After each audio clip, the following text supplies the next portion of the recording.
7 ans sans pension, Sylvie Moutou réclame plus de 200 000 roupies à l'État. Elle se dit victime d'une erreur administrative. Un adolescent de 17 ans se rend au collège avec une importante quantité de graines de cannabis dans son cartable. Il a été arrêté et placé en détention. La liste des boursiers additionnels sur critères sociaux lui donne enfin la reconnaissance qu'elle réclamait depuis février dernier. Bibi Nuseiha Inga devient officiellement lauréate aujourd'hui. Et puis, Jeux des îles de l'océan Indien, le défi Media Group vous dévoile les dispositifs mis en place pour la couverture de ces Jeux. Bonsoir à tous, nous ouvrons l'info soirée avec l'histoire de Sylvie Moutou. Cette femme est une victime des procédures administratives. Abandonnée à sa naissance, elle ne connaît pas le nom de ses grands-parents. Elle a grandi dans un orphelinat et a été déclarée sous le nom de Sylvie Casimir. Sauf qu'une autre personne porte le même nom qu'elle, Sylvie Moutou, son nom après son mariage. Et sa pension de veuve a été supprimée par l'État. Après une action en cours, l'autre personne a eu gain de cause. Aujourd'hui, Sylvie attend que l'État lui verse plus de 200 000 roupies. Ses arriérés depuis 7 ans, Jean-Luc Émile. Elle a 63 ans, mais ne vit pas une retraite paisible. Sylvie Moutou, cette habitante de Sainte-Croix, connaît des tracasseries administratives depuis 7 ans. Depuis 2006, à la mort de son mari, elle touchait la prestation sociale accordée aux veuves. Mais il y a 7 ans, tout a basculé. Sécurité sociale, c'est comme ça, qui me pas bon. Les gens me disent comment me pas bon.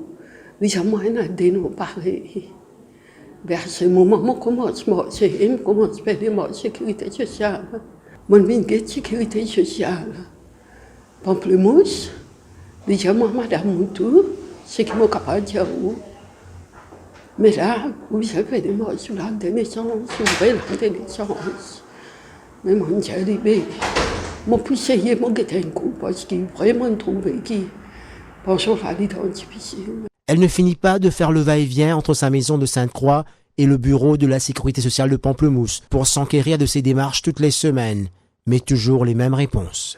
Donne-moi pension 60 ans, pension 60 ans, je n'ai obligé de moi, pension 60 ans.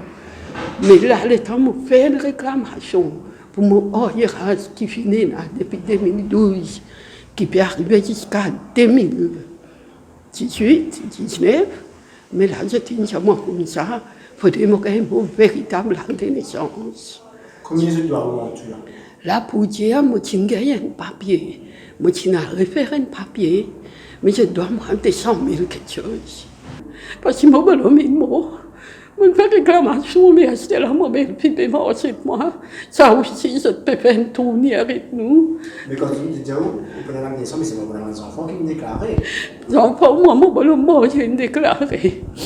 Sa belle-fille, Marie-Joanne, qui l'accompagne depuis toutes ces années, juge inacceptable à cette situation.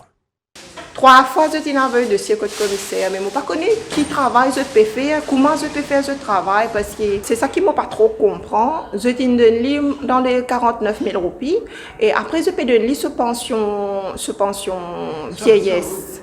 Mais qui se base, je peux déjà donner pension vieillesse, mais ce casque qui je suis gardé pour ce pension veuve, je ne peux pas donner. Je ne pas trop comprendre. Comme un malheur ne vient jamais seul, Sylvie devra, après avoir obtenu son acte de naissance, s'attaquer à d'autres procédures, car pour l'état civil, son ex-époux était veuf. Son mariage avec cet homme n'a pas été enregistré dans la base de données des autorités mauriciennes.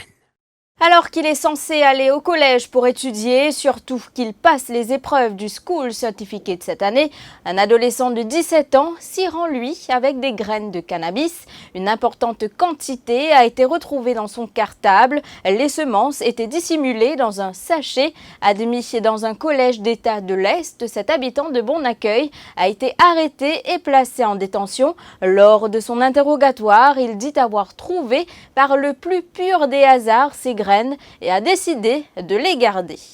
Dans ce même registre, près de 13 millions de roupies d'héroïne déterrées sur un terrain en friche hier à Goodlands.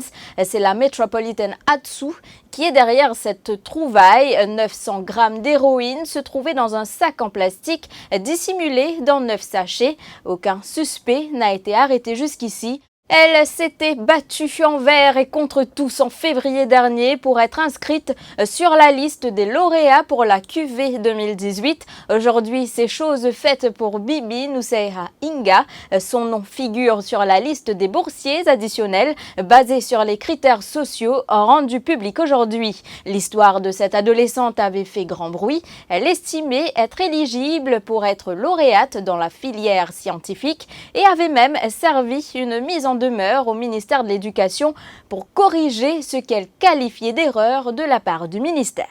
Alors, vraiment content et fier de ça qu'ils vont lancé parce que le travail est dur pour ça. Mais tu peux expliquer parce que vu qu'il me travaille tant pour ça, depuis avant, tu peux attendre qu'il me garantit ça. Le travail extra dur depuis très petit, donc ouais. Okay. Et donc, c'est l'effort qui peut récompenser. Nous connaissons qu'en début d'année, ça n'a pas été facile. Pas facile du tout parce que je suis déjà expecté pour me résultat ici même au début d'année, février. Et bon, c'est comme ça. En fait, c'est pour tous les temps un genre souvenir pour moi parce que, comme je dis, tous les temps, tu peux attendre ce qu'ils vont venir lauréat. Pas tous les temps pour moi. Tous les temps, un souvenir pour moi. Donc, pas vraiment mauvais, mais c'est plus une expérience qui va me garder dans la vie. Il aide moi à grandir et je décide de poursuivre mes études universitaires à Maurice même, je décide de faire la médecine. La suite après cette pause.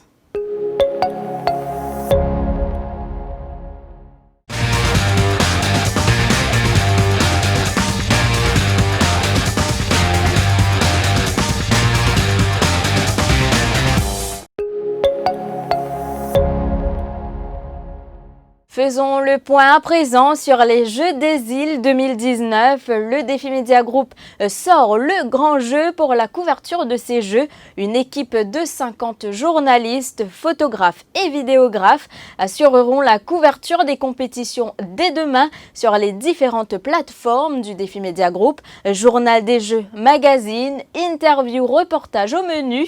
Nous accueillons Jean-Luc Émile sur le plateau ce soir. Bonsoir Jean-Luc. Alors dites-nous ce qu'il ne faudra pas rater sur nos plateformes. D'abord Mélanie, sur defimedia.info, toute la journée, les vidéos, les Facebook Live et les réactions depuis les sites de compétition. Les matchs du club M seront commentés en direct sur la page Facebook du defimedia.info et le site web, tout comme les finales de natation, d'athlétisme et de boxe.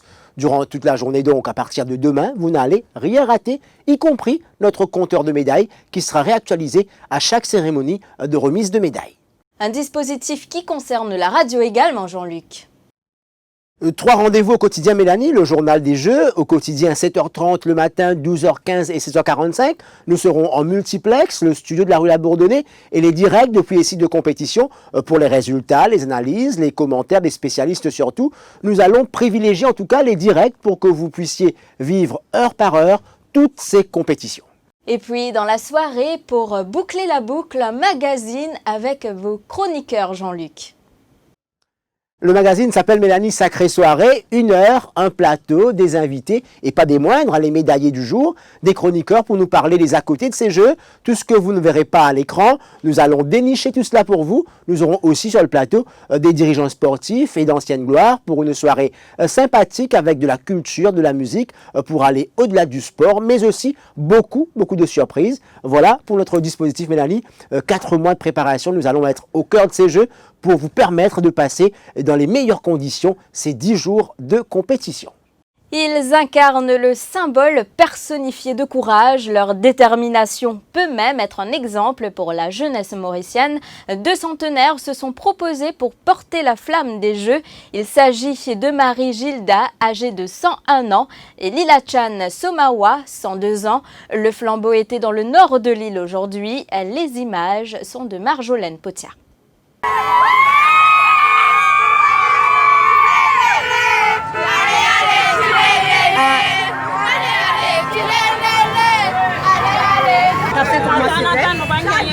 Je m'appelle Tilakchan Samaou. Siano Tilakchan. Baris. कितना बारिश बात हो हर? 100 des bananes 5 mois.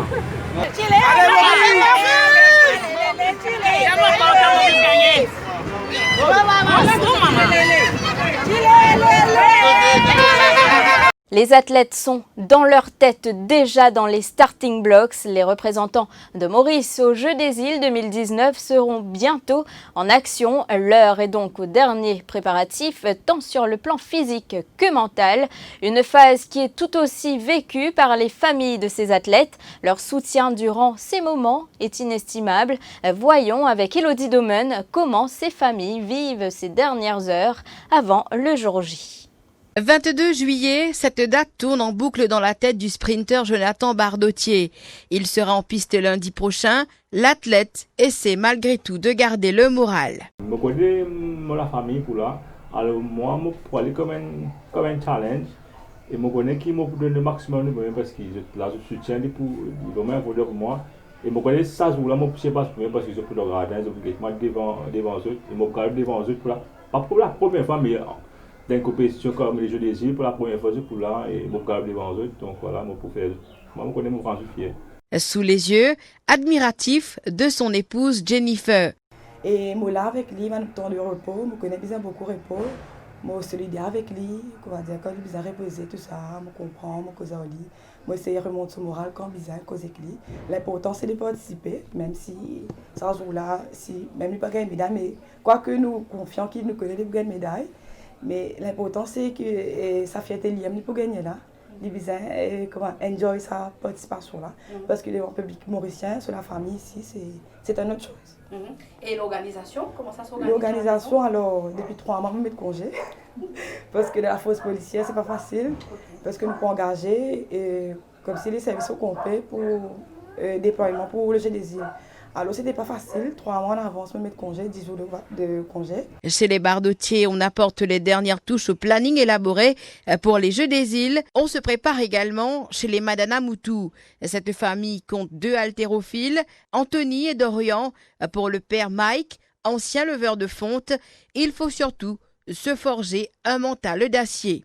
Et depuis 1 mois avant, je finis prendre mon congé justement pour être sûr d'être à côté des enfants et de donner le maximum de support. Tout est fait dans le planning, c'est-à-dire telle heure, on doit se réveiller, telle heure, on va voir les enfants. Stéphanie, la mère des 2 frères, leur a préparé une surprise. J'ai prévu quelque chose pour mes garçons.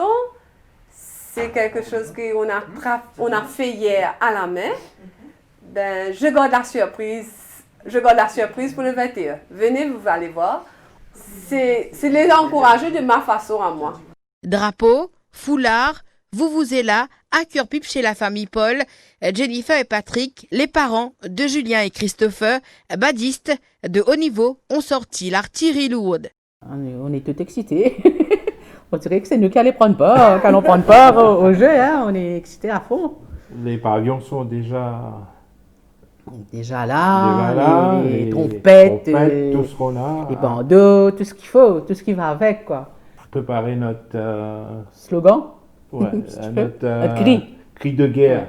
S'il y a quelques jours, Jennifer et Patrick étaient inquiets de ne pas pouvoir voir leur fils en action, les billets qu'ils ont reçus hier des autorités ont changé la donne. C'est ici que prend fin cette édition. Merci de l'avoir suivi. Je vous souhaite de passer une belle soirée. L'info en continu sur le www.defimedia.info.